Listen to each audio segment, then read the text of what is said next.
The previous block, you guys were looking at how to engage the guy and get into that clinch range where you're going mirror, mirror, cover, cover, shield, and shield on the other side. This is just weathering the storm. This is what we call in functional edge and combat training system the survival mode, where you just weather the storm and survive. Because if I'm looking at that girl over there and this guy bum rushed me and I get hit, I'm not looking to do the fanciest technique. So what we want to put in the training is drills that mirror physiology. So we just mirrored that in the first drill, which is literally a mirroring drill. Mirror, mirror, cover, cover, shield, shield. Now we get to a position where because of height, because of life circumstances, because of whatever the factors are, terrain, blood, sweat, drinks, alcohol, whatever it is, you either get above the arm where it gets to an overwrap, or you get under the arm where it gets to an underwrap, or an underhook as we say in wrestling. So we're going to look at that position in isolation by itself. I'm going to just turn Mike to this camera,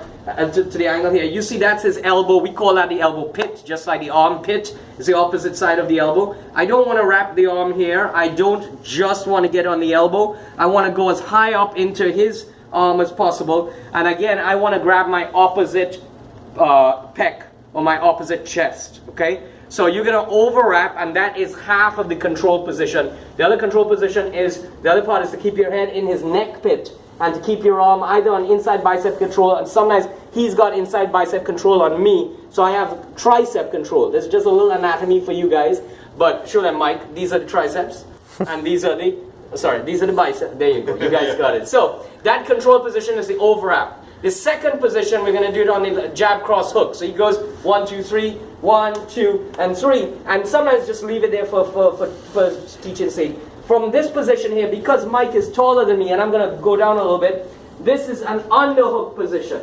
Okay, so you can see now how the outside does it. It's fine, thank you, cameraman.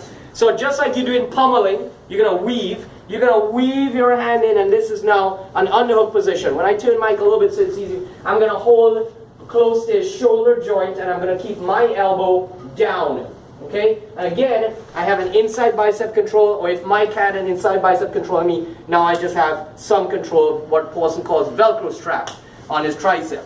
So these are your two basic positions. Carlos is going to add in your hitting drills so we get to the overwrap, and you can add the drills. I'm going to do 2 reps now so you see it. We'll go jab, the same drill you guys had before. So he goes 4 punches, 1, 2, 3, 4. We're going to go to the overwrap position, and I'm going to move for the camera so that you see. And right from here, you're going to build your students up so they understand, okay, there's a knee tool that you can use here. There is a Wing Chun kicking, open hip stomp kick from here. Okay, there is boxing from here, as Paulson saw. This is our sandwich punch or Cuban uppercut. And then there is elbows from here.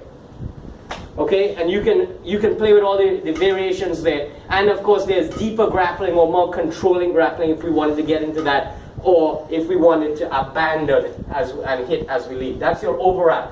Let's look at the underwrap, and we'll stop at the jab cross hook.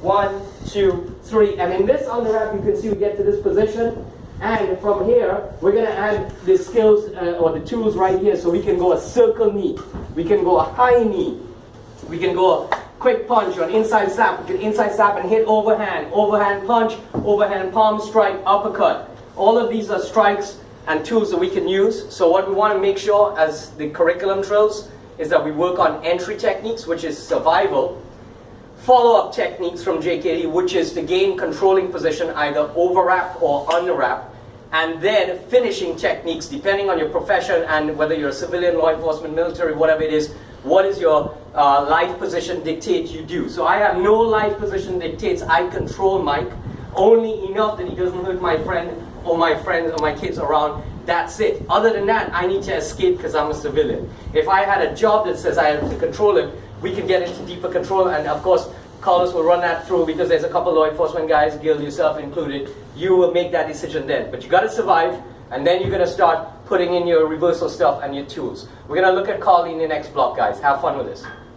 Okay, guys, we're going to put into our Carly curriculum a little bit of what we use in our combat training system, functional edge stuff. where it's instinctive based. Meaning what? Meaning, just look at the scenario here. Apart from dialogue and a little bit of a reasoning, it's pretty easy to see that this is very realistic. Meaning, somebody carrying a handheld weapon, I'm not carrying any weapon. And we're going to do stuff where you got stick on stick drills, but now we're going to do stick on empty hand. So this is great for us to do. We want to mirror in physiology, and we want to do instinctive responses as where we start, because that's usually where we get ambushed, where instinctively that's what happens, and then we pick it up from there.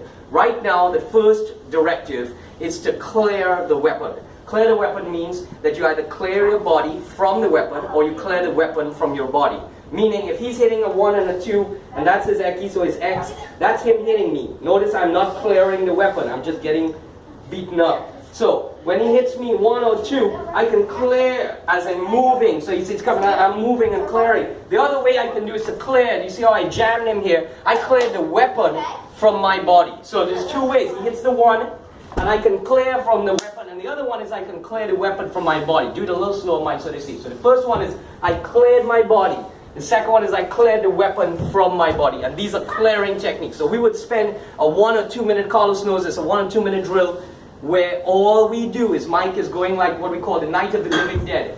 And my kids do this drill, it's called zombie drill. All he does is he keeps coming after, whoa, and sometimes I might get hit, and sometimes I might get hit, or I'm just clearing the body, or just clearing and moving and so forth. That's your clearing drill.